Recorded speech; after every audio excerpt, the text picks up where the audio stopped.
اچھا جی، سوال یہ پوچھا گیا کہ روزے کی نیت کب کی جائے گی؟ سونے سے پہلے رات کو، یا نیت کر کے سوئیں، یا جب سحری کر لیں تب کریں؟ یہ بتائیے۔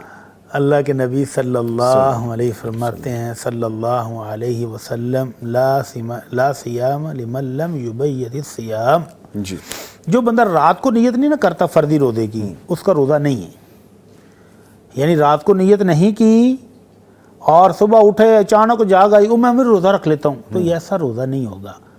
تو روزہ نیت کس چیز کا نام ہے؟ کوئی باقاعدہ کوئی خرید کر رکھ رہی ہیں، پرچیز کر کے رکھ رہی ہیں، یا سمجھائیں نا یا آپ ہمیں، اسی لیے تو سوال کیا گیا نیت یہ۔ دل کے عزم کا نام ہے۔ اچھا آپ نے رات کو تراویح پڑھی تو آپ کے ذہن میں تو موجود ہے، دل میں موجود ہے کہ میں نے صبح روزہ رکھنا ہے، جی، تو بس ٹھیک ہے، یہی نیت ہے۔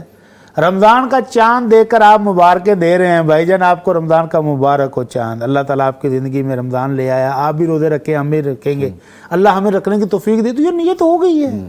پورے مہینے کی آپ کی نیت یک وقت ہو گئی ہے، ایک ایک روزے کی الگ الگ نیت کرنے کی ضرورت نہیں ہے۔ ٹھیک ہے۔ البتہ نفلی روزے میں شاندار پیکج ہے۔ نبی رحمت صلی اللہ علیہ وسلم صبح اشراق پڑھ کے گھر تشریف لائے تو آ کر اماں جی عائشہ سے پوچھا، سیدہ عائشہ رضی اللہ تعالی عنہا سے، کہ کھانے کو کچھ ہے؟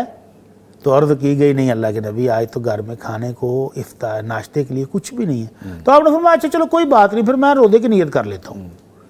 تو نفلی روزے کی نیت آپ صبح 9-10 بجے تک بھی کر سکتے ہیں۔ اور پھر ایک اور موقع پر آپ تشریف لائے تو آپ نے پوچھا کہ ناشتے کو کچھ ہے؟ تو عرض کی گئی جی ہاں، ہمسایوں کی طرف سے دودھ کا پیالہ آیا ہوا ہے۔ تو آپ نے فرمایا لائیں پھر نوش کرتے ہیں، ویسے میں نے روزے کی نیت کی ہوئی تھی۔ جی، تو نفلی روزہ کو نیت کرنے کے بعد کھولنا بھی جائز ہے۔ تو لیکن فرضی روزہ آپ رات کو نیت کر لیں کہ میں نے صبح روزہ رکھنا ہے، یا رمضان سے پہلے آپ نے نیت کر لی کہ میں نے انشاءاللہ سارے روزے رکھنے ہیں، تو نیت آپ کی ہو گئی ہے۔ ٹھیک اب آپ صبح اٹھیں اور سحری کریں، اگر سحری نہیں بھی کر سکے روزہ رکھ لیں۔ ٹھیک ہے۔